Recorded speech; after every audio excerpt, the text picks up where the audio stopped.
Well, good evening, everyone, and welcome to the second installment of SHFM's Kitchen to Kitchen, Cooking at Home Live with SHFM. Thank you for joining our virtual cooking class tonight, where you will elevate your home cooking with SHFM's community of chefs. My name is Damian Monticello. I'm a member of the SHFM Board of Directors and your president-elect. I want to say a special thank you to Sodexo for putting this and last week's sessions together for us. This is a perfect way for us to get out of the house, so to speak, without leaving our own kitchens. Before we begin, we want to make sure you get the most out of the experience tonight. So a few housekeeping notes for you. Everyone is on mute, just to keep the background noise down to a minimum since we will be cooking. Our host chefs will answer your questions live as they go through tonight. If you need to ask a question, you can virtually raise your hand, or you can submit your question through the chat menu. So if you raise your hand, we will unmute you so you can ask your question, or again, you can submit that through the chat window as well. Lastly, this session is being recorded and it will be, so it can be played on demand on both the SHFM website and YouTube channel later on this week. And so now let's dive into our virtual cooking class and learn how to make adobo-rubbed fish and banana leaves with homemade tortillas and salsa step by step. We have three phenomenal chefs who are presenting for us today. And to tell you about this session and our great guest chefs, it's my pleasure to introduce our host for the evening, Linnea Weston with Sodexo. Linnea, take it away. Thank you so much for joining us at Kitchen to Kitchen with SHFM. Our Sodexo chefs are very excited to get ready to cook a delicious meal with you in your kitchen at home. I would love to allow our incredible chefs to introduce themselves. So Chef Jose, Chef Rachada. Hi, my name is Rachada Prayong-Russell. I'm with SodexoMagic at Disneyland Resort as the Culinary Director. And my name is Jose Miguel Santana, and I'm an area executive chef for Artisan Restaurant Collection. And today we're going to make a adobo-rubbed barramundi with homemade tortillas and raw salsa verde. Rachada, take it away. Ready? All right. So here we have the barramundi, which is actually a very great sustainable substitute for the mild flavor white fish. We're gonna start off by brightening the fish. We have just room temperature water here, half sugars and half salt. Keep it going in there, and we're gonna whisk this really quick just so it dissolves. Like so, and then we will soak the fish in there for about a minute or two, just to kind of get rid of the impurity and add some flavor to the fish. And after it's done, then we're gonna pat dry and it will be ready for adobo. All right, now let's move on to the adobo paste. So here we have guajillo chili, which is sweet and fruity, and it's not so spicy at all. We start out when it's the easiest way to remove the seed and the stem when it's dry. So after you've done that, you're just gonna put the hot boiling water in here and let it soak for about half an hour to an hour until it's quite soft. And here we have achiote paste. It's basically a natural yellow color. If you see the yellow color in the cheddar cheese, this is where the color comes from. Okay, we have that, and we also have habanero chili, which is actually has been toasted to kind of like you get the char color on it. We have garlic clove, we have grapeseed and vinegar. We're gonna blend it. Okay, you can just go ahead, put everything in there. We're gonna just leave the liquid, save the liquid for a little bit, just so in case we don't get the consistency that we like, we can just add some more. Everything in there, just so. How does it smell, Chef Rachada? Oh, it smells amazing. I'm hungry. Go. It's very simple and fun. I'd like to give to you guys. If you don't like fish for some reason, you can definitely put this marinade on chicken. It will go great. Or you can even put it on some meat. Definitely grill it up. Or you can smoke it, throw it on the smoker if you like. It's very, very versatile for you guys. So definitely do different options. A little bit too spicy. So, Yep.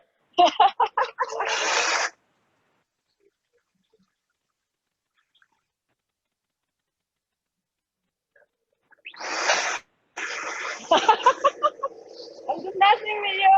All right, there you have it. So if you want to, if the chili burger is a little bit too spicy for you guys, you can definitely omit it and try not by itself. There's no issue. Oh, amazing. There you go. Now we have the fish here. So the fish has been soaked and pet dry. And we have the banana leaf here. Smells really good. Chef Jose has toasted for a little bit just so you can get the essence of the banana leaf to come out. The fish is ready here, and we are going to put the amazing paste. Smells really good. I wish you guys are here. Okay, we're gonna just apply it like that. It will stick. There we go. All right, and then we're gonna turn it a little bit so we can get the other side.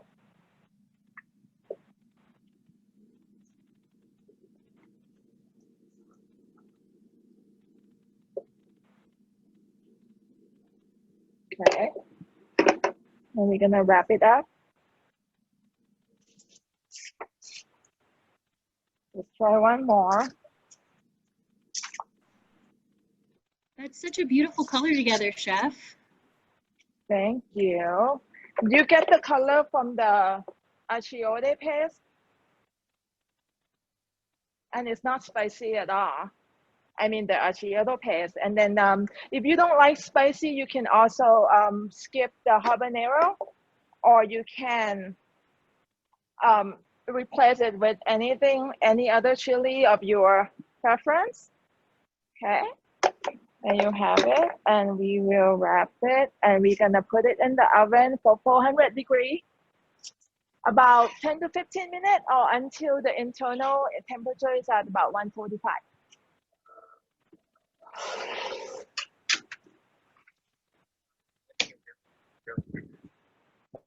So chefs, is there another way to use that delicious adobo paste? Yes. So if you want to rub, can you guys hear me? Let me just check before I start giving a whole speech. Much better, Chef, much better. Okay, awesome. Okay, so for that adobo paste, if you guys don't like fish, you can definitely put it on pork, and it's be very similar to a dish called cochinita pibil from the south of Mexico. Or you can go ahead and rub it on some chicken, and it'll go really great as well. And go ahead and you can throw that on the grill. While the fish is cooking in the oven for us, I'm gonna go ahead and show you guys how to start making the tortillas and the salsa verde. So to go ahead with the tortillas, I start with the 2 cups of the masa harina. I am using the Maseca brand masa harina. For masa harina, pretty much it's corn that has been cooked, dried, and then ground up. It's not similar to polenta, so please do not go and buy polenta and try to make tortillas. It is not the same thing, okay?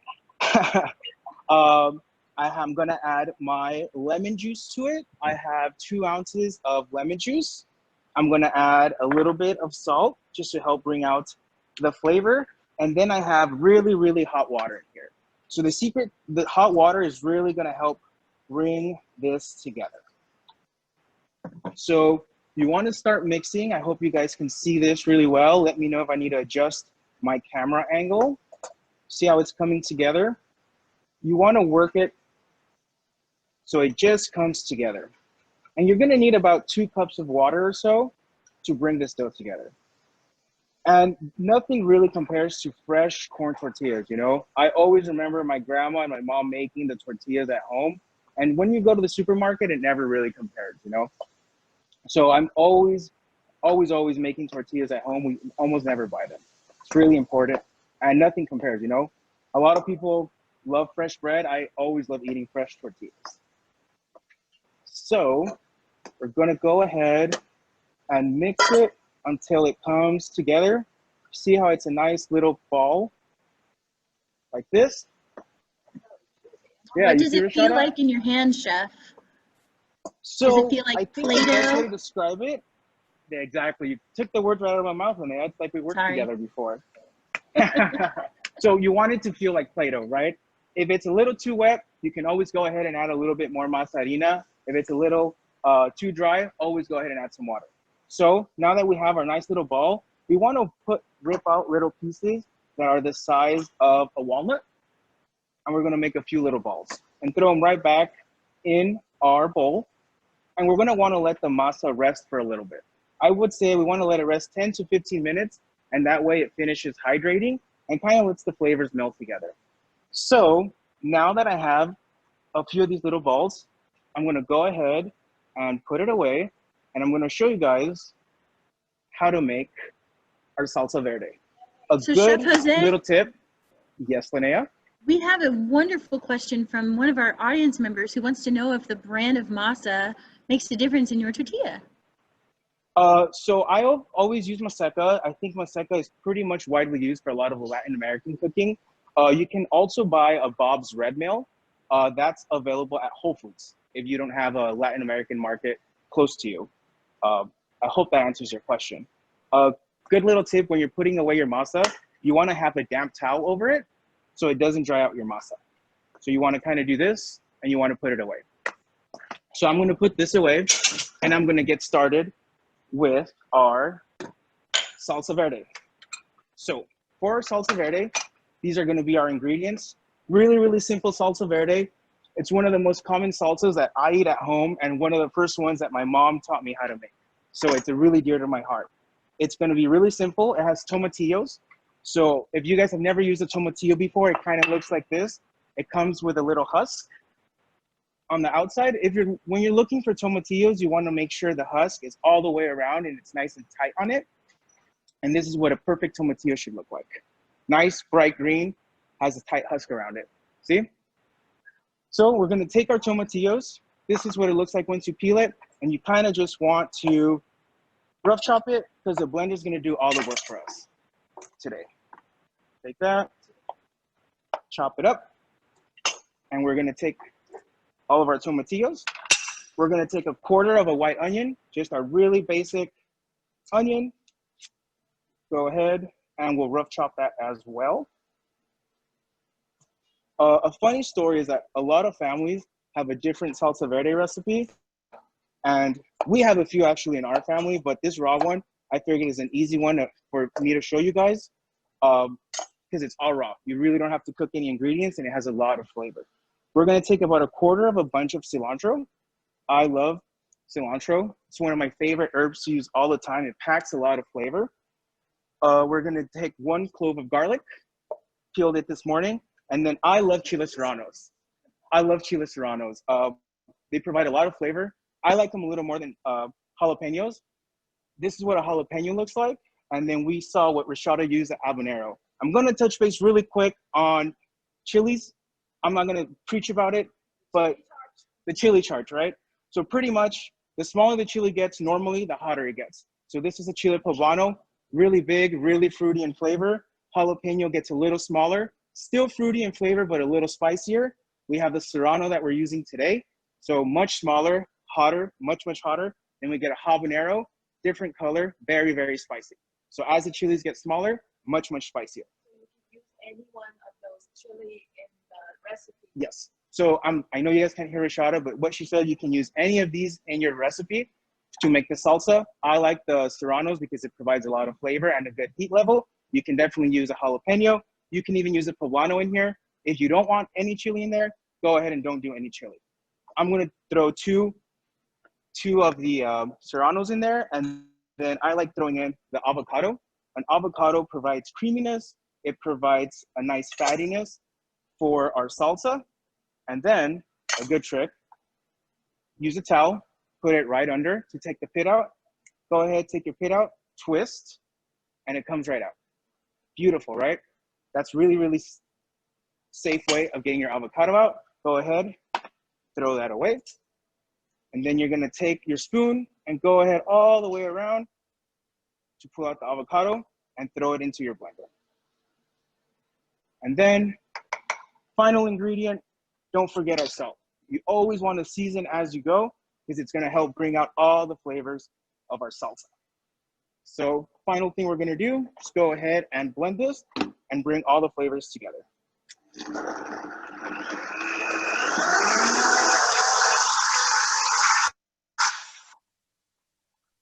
It's a beautiful shade of green, Chef. Looks so fresh and delicious.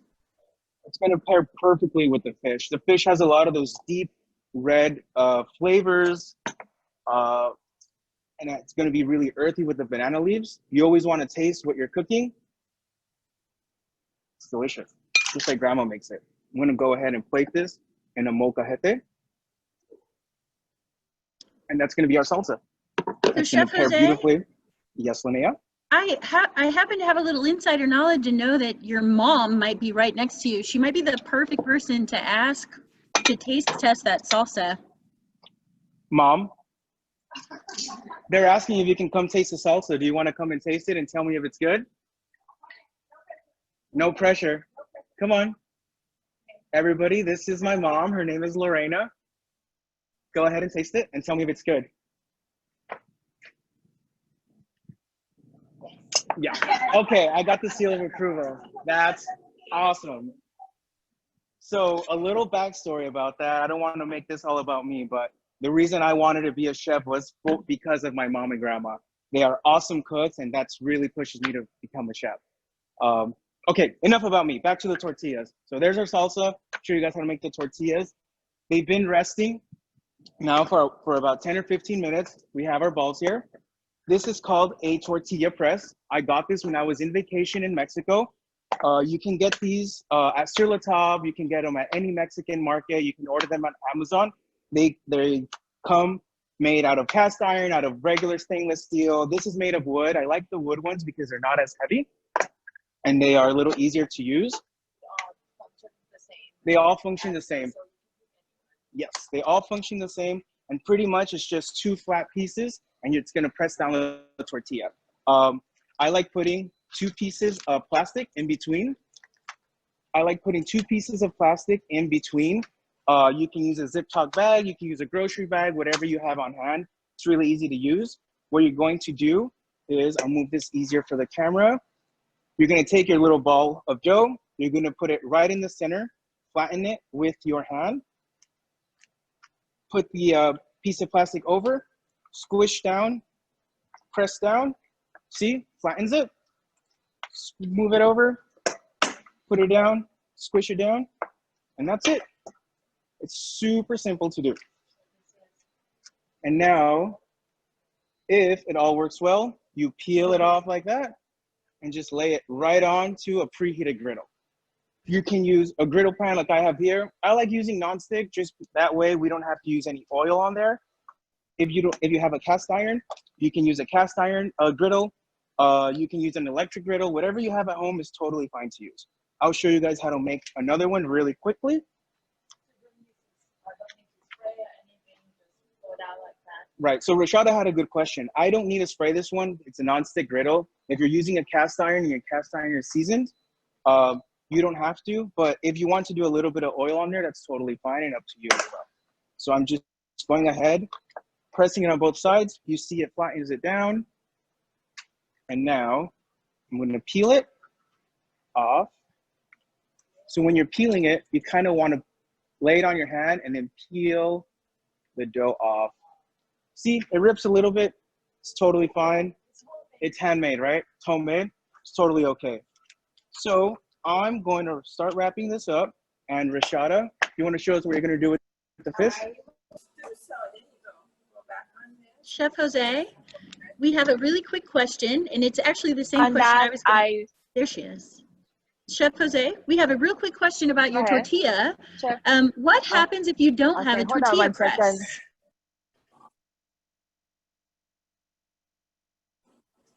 What happens if there's no tortilla Excuse me? press? If there's no tortilla press? So if there's no, that is a great question. So let's say you can't find a tortilla press. Give me 1 second. I'm going to give my back to the camera for 1 second. So if there is no tortilla press, everybody has a regular saute pan, right? At home, it's totally fine to use. So go ahead, just as if you were doing it, put it right in the middle, stick it right there, and go ahead and just squish down. Move it around and go ahead and squish down again. And there you go. So as you can see over here, the tortillas are cooking a little bit. You're gonna go ahead and flip them. They're starting to get a little bit dry on the edges, and that means they're cooking. Once they're cooked, I'm gonna put them in this tortilla warmer, and they're gonna steam for about 5 or 10 minutes, and that's gonna finish the cooking process. And then we're gonna go ahead and have fish tacos with the fish Rachada is gonna finish. Alrighty, so when he was working on that, I actually the peach wedges with the oil and a little bit of salt, put it on the grill to just get a little grill mark. Now it's actually ready. We're gonna make the peach salad to go with our fish. It's almost ready in the oven. All right, so we have the peach here. We're gonna add thin sliced red onions, and we're gonna have some fresh lime juice over here. It's very simple, and a pinch of salt, and we're gonna toss it. Oh yeah, and we're gonna need a little bit of grapeseed oil, just a little bit, just to coat.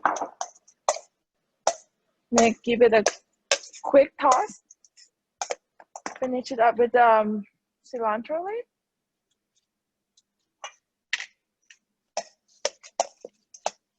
So you have grilled peach salad to go with the our fish that's actually ready to come out right now.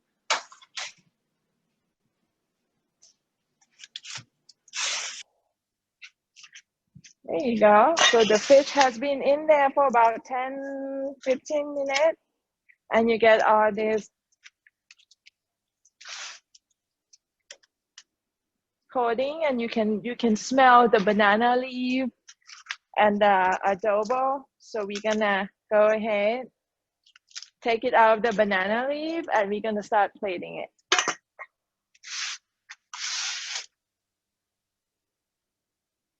So here I have a little bit of cilantro here. So we have another piece of banana leaf here, and we're just gonna put one of our beautiful fish. Place it on top of this. And we're gonna have,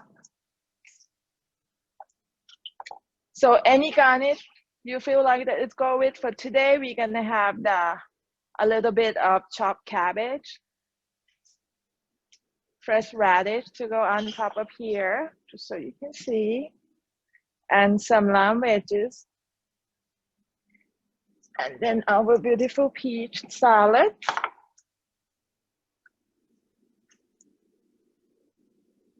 That looks so delicious, Chef. Oh my goodness. Hey, it smells so good from here. All right, and then we're gonna finish it up with a little bit of cilantro.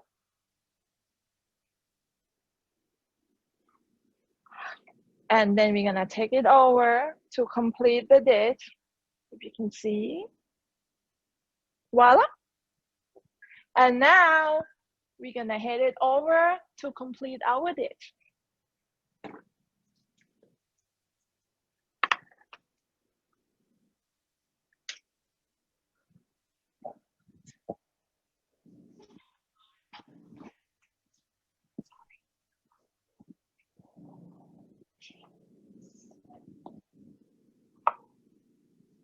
Okay, go ahead. Wow. So My name is Gustavo Vega, and I'm the culinary director for the web. And wow, chef, what a great job this week. Like, this is great. So I think I know what I'm going to do as far as a grade. So I'm just going to make a classic michelada. So michelada, it is a beer and clamada. So first of all, you get a nice size little glass because it's a lot of fish. So that's going to be about right. So I like that. And you treat it just like margarita. So just, you know, like bring the top of your glass with the orange or lime. In this case, we're using that. It's very important you do this step first. So, and then you dip the cup into the tajin, which is the chili lime salt. So, it's 3 of us, so we're gonna make 3 lemonades. We're gonna celebrate with this. Yes, sir. We have a long day. Oh, this is good. Yeah, this is gonna get us through, that's for sure. So I get my tajin on the rim, and then you fill it up with ice all the way up. Very important, you don't touch, you know, the tajin, so every sip is gonna be an explosion of flavors and gonna be great. Ice.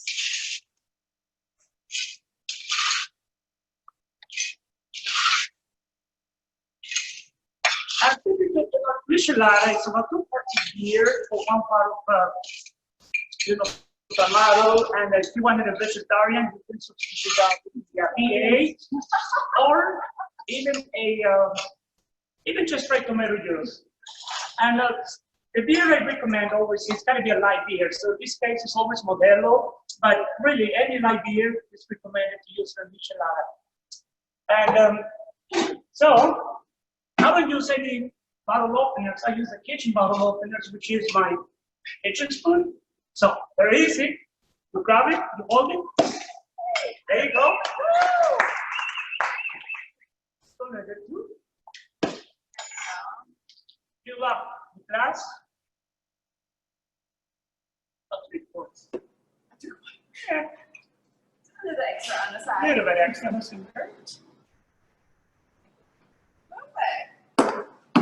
Now we're gonna put some of the tomato juice almost to the top.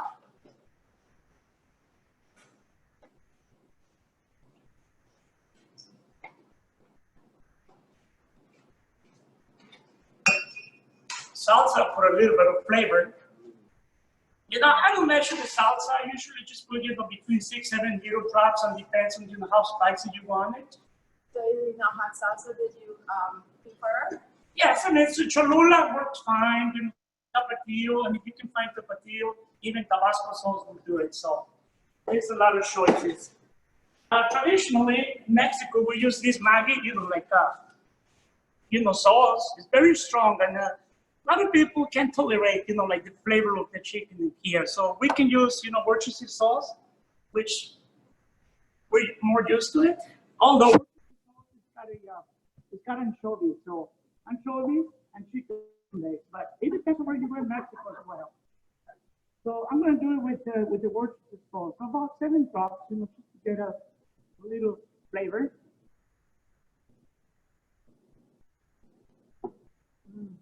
And this is about 1 lemon glass. Wow. Rachada, you want to start making us the charcoal? There's a sound problem, I think. Yeah. They're saying audio is off. I have an audio issues. Uh-huh. Oh, wait. Can you just use your audio? Audio? Turn your audio on. Unmute it. Here, just go ahead, talk. So I put all the ingredients on the michelada. Oh, they can.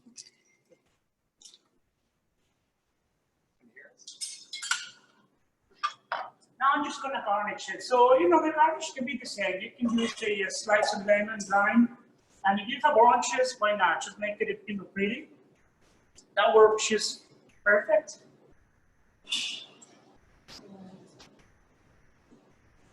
Celery. So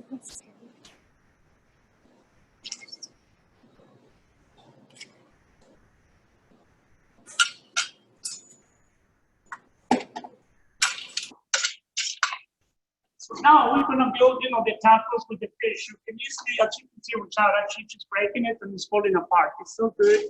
And with the fresh tortilla, so a little bit of cabbage.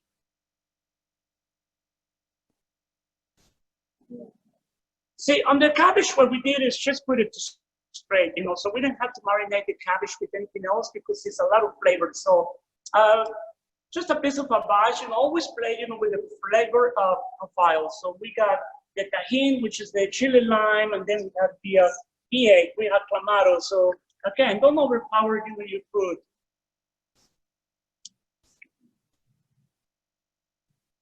Oh, that looks amazing. That looks awesome, Rachada. It's great. Oh my goodness. Look at this. So now we're just gonna top it off on this again, salsa. I was talking to Chef Jose's mom, and she's right on the spot. I mean, it's just like, you know, salsa, that's what it makes a taco. You know, without good salsa, doesn't matter if you make a filet mignon or foie gras, doesn't matter. If you don't make a good salsa, you know, a taco can be a taco.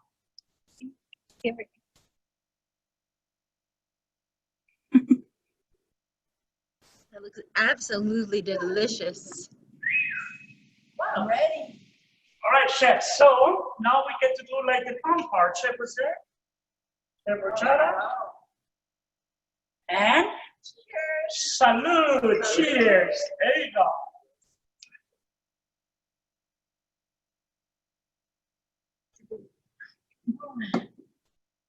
Oh my God. It's really light and refreshing. It's gonna go great with the tacos. All right. Any questions?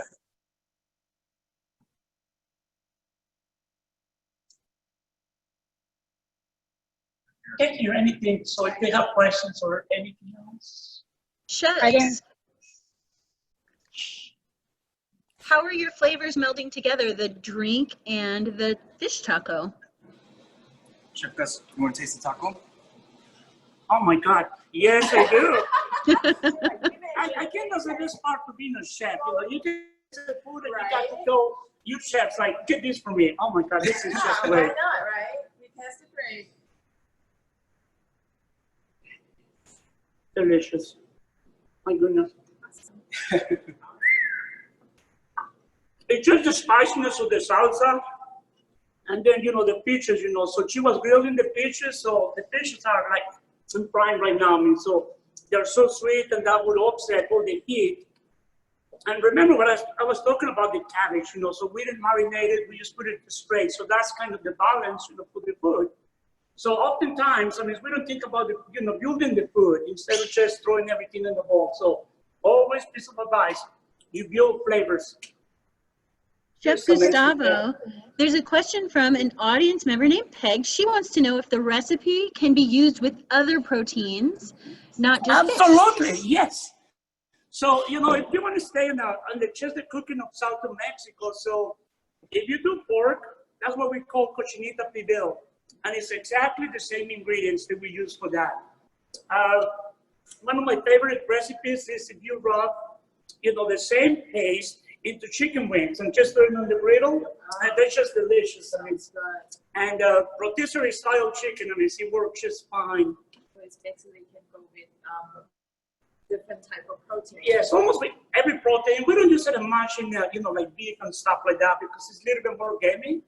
But, you know, pork, fish, chicken. A lean protein. Lean proteins. And, you know, vegetables, it works as well. Turkey. Delicious. Thank you, chefs. Tracy Riddle has a note. She said she was at a taco truck the other day and had an apple with tamarindo, which was sweet and sticky on top of the apple. And she'd never seen that before. And she thought that would be a great dessert. Can you very quickly tell her how to make that? It is actually a great question, Angelina. So again, I mean, that's a tamarindo we use on the apples. It's very typical in, you know, street food. So we use a lot of tamarindo, very similar to the tajin, but that one is more like a paste. And we make a tamarind paste with that. So we kind of glue it, and then you kind of blow your apple with that and just put them on the stick, and that's a great, Fun street food. fun street food. Chefs, we have another question. If you cannot find banana leaves, could you use parchment paper or a foil pocket to cook the fish? Yes, you can. So I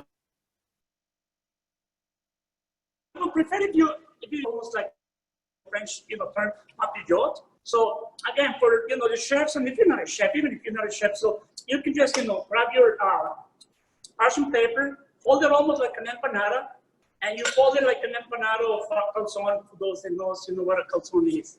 And the whole idea is just to maintain and keep all the flavors of the fish. Aluminum foil sometimes, depends on spices, have the tendency to react into the foil. So you have to be very, very careful with that. So Chef, you definitely recommend parchment paper, not so much aluminum foil. Does that sound right? Correct. Okay.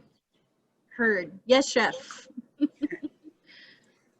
So I heard you telling Chef Rachada about the different types of hot sauce that could potentially go in the michelada. What's your favorite? How do you make yours at home? That is a great question too, Linnea, because it depends on where you go to Mexico. So if you go to the Gulf of Mexico, they put seafood in that, which they're delicious. So it's actually the same michelada, the same classic michelada, and they fill it up with shrimp, octopus, scallops. It's all a shrimp cocktail. So it's just like. And then what kind of hot sauce? So the one that I made today is more traditional, more like the center of Mexico. So there is a lot of stories about micheladas, where it was created. So my story is michelada was discovered in San Luis Potosí, Mexico, by an infamous general from the Mexican Revolution in 1906, 1907. And so he took all his soldiers to the cantina, and that's what is tomorrow we gotta get ready for battle. So he told the bartender, put some spicy salt so they can be feisty tomorrow. So that's the story that I know. That's amazing. Now I have to try your drink. Do we have any more audience questions for our amazing Sodexo chefs? Mexico City. Let's talk about Mexico. Hi, Chef Alicia. Chef Alicia said, thank you, chefs, and these are great recipes. Hi, Chef Alicia. Hello, Chef Alicia. Hello, Chef Alicia. I think if we have no more questions, I think that I do. Okay, Peg has a question. She said, do you have recommendations on the best tequila to pair with the dish? That's the best question ever. That's another show on its own. Yes. Tequila goes, that can go, oh my God, that could be hours and hours. But usually you want to go for the special reserves, the aged tequilas. And, in this case, we have some of them. Those are just, the typical tequilas from the same region of Mexico. So we try to pair everything that we show them.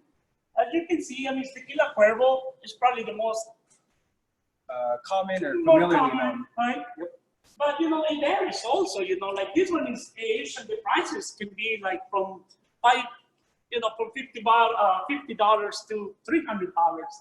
So, but they're all like, now Don Julio is like the one that we commonly use a lot, Herradura and the Jimador. Also, the Jimador is like pretty much a standard tequila, inexpensive. But if you want good stuff, it's this one right here.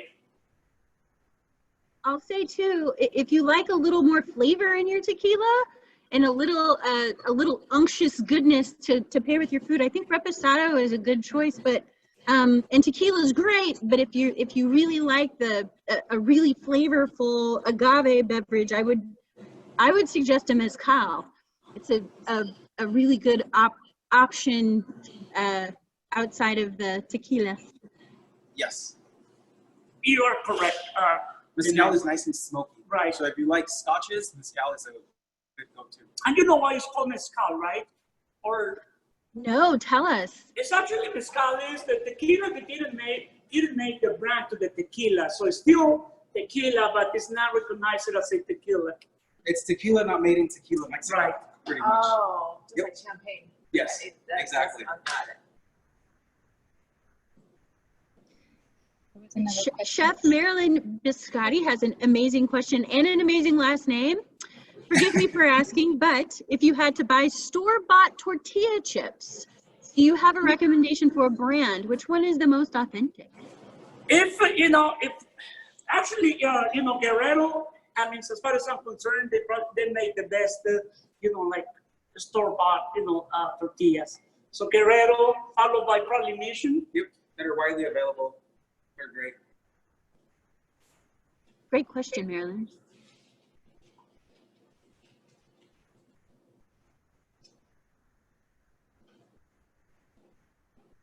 Well, if we have no more questions, SHFM team, Julie, Tony, we can roll it back to you guys.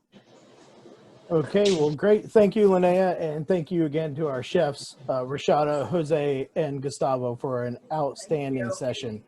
A couple things that I noticed there, Chef Rachada, thank you for the peach salad. I have a peach tree in my backyard that is producing way more than I can usually use. So great to have another idea of something to do with some of the fruits from the tree. And Chef Jose, great listening to you hear about how you learned at the knee of your mother and your grandmother. I myself learned at the knee of my great-grandmother in an Italian kitchen about how to make things, and this is how it feels, that's how much you use. It's those great family traditions that make food so personal and so wonderful. I'd like to give a special thank you again to our session host Sodexo for putting this together for us. Before we sign off for the night tonight, I do want to let everyone know that we will have more SHFM virtual events coming up in July. So be on the lookout for more details in your emails coming soon. Thank you again, everybody. Thank you again, chefs. Thanks for participating with us tonight, and have a great evening. Thank you. Bye, guys. Thank Thank you you. so much.